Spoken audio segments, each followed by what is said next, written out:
Rusia, tras la Revolución de Octubre de 1917, había pasado por una violenta guerra civil entre los bolcheviques liderados por Lenin y con la fuerza del Ejército Rojo formado por León Trotsky, por un lado, y una amplia y heterogénea coalición anti-bolchevique, los rusos blancos, apoyada por las potencias occidentales. La guerra civil finalizó con la victoria bolchevique, pero dejó como saldo una economía arruinada y una agricultura afectada por las requisas forzosas de grano necesarias para alimentar a los soldados y a los trabajadores de las ciudades durante el periodo conocido como comunismo de guerra. Tras ganar la guerra, Lenin dio un giro a la política económica soviética con una serie de medidas conocidas como Nueva Política Económica o NEP. La NEP estableció una forma de economía mixta. Siguiendo la ideología marxista-leninista, el Estado controlaba los sectores económicos clave, como el comercio exterior, las grandes industrias, la producción de bienes estratégicos como el petróleo o el hierro, entre otros. Pero en la producción de alimentos en pequeñas parcelas de tierra, de ganado, de artículos de consumo y el comercio al menudeo, se autorizó a emprendimientos privados, pudiendo progresar los pequeños comerciantes y los kulaks o agricultores dueños de pequeñas parcelas. Pero importantes cambios sobrevinieron tras la muerte de Lenin en 1924, luego de unos años de deterioro de su salud que lo alejaron progresivamente del gobierno. Tras su muerte, se intensificaron las luchas internas en el partido bolchevique que ya se estaban dando en silencio durante la convalecencia de Lenin.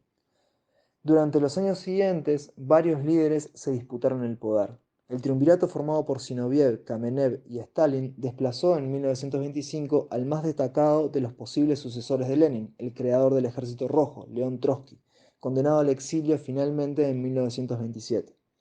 Este hecho marca el inicio del lento afianzamiento del poder de Stalin, a través de una ley que establecía que cualquiera que tuviera una postura opositora a la postura stalinista debía ser considerado conspirador, aliado de los enemigos de la revolución bolchevique. La nueva dirección del partido comenzó por desmantelar la economía mixta de la NEP, imponiendo un nuevo rumbo a la economía soviética y desplazando a los líderes comunistas partidarios del anterior modelo impulsado por Lenin.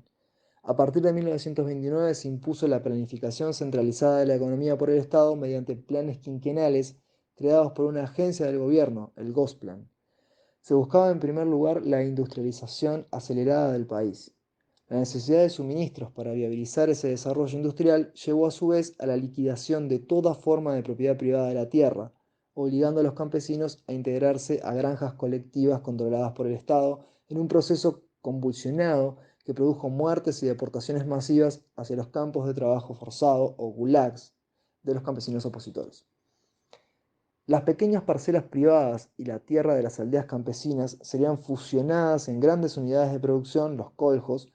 donde los campesinos deberían trabajar colectivamente para cumplir cuotas de producción establecidas por el Estado, que proveía a su vez maquinaria moderna para el trabajo, pero también mantenía una vigilancia y control estricto de ese trabajo y del destino de los productos. Los alimentos allí producidos y distribuidos por el Estado, sin que los pudieran ya comerciar libremente y al precio que desearan sus productores, debían garantizar alimentos baratos para los obreros habitantes de las ciudades, que trabajaban en industrias que también eran propiedad del Estado y debían producir según las directivas y los objetivos establecidos por el Plan Quinquenal. Los primeros planes quinquenales durante la década de 1930 tuvieron como objetivo convertir a la Unión Soviética en una potencia capaz de enfrentarse al peligro de las potencias fascistas, principalmente Alemania, que amenazaban con una guerra.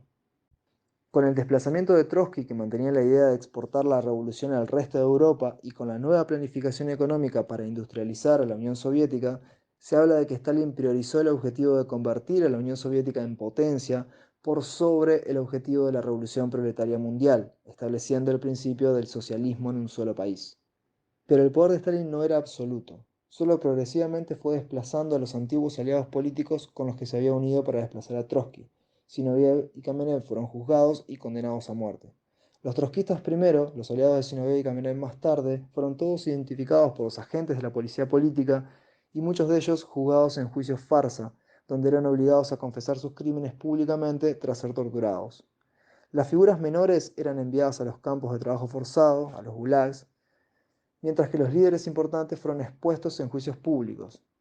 Mientras tanto, en secreto, la recientemente creada nueva policía política, la NKVD, Sentenció y asesinó a importantes comunistas de segunda línea, a jefes del ejército, a líderes del Comintern, de la Organización Internacional Comunista,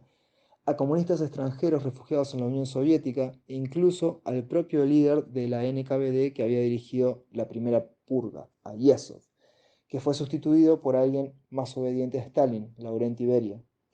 A partir de 1936, con estos juicios políticos y la gran purga de sus enemigos, el poder de Stalin se hizo indiscutido hasta su muerte en 1953, estableciendo un régimen de terror, de constante vigilancia policíaca, eliminando a cualquiera dentro del Partido Comunista que no debiera a Stalin su lugar y le garantizara lealtad. La dictadura stalinista desarrolló además un culto al líder que puede verse constantemente en la propaganda de la época.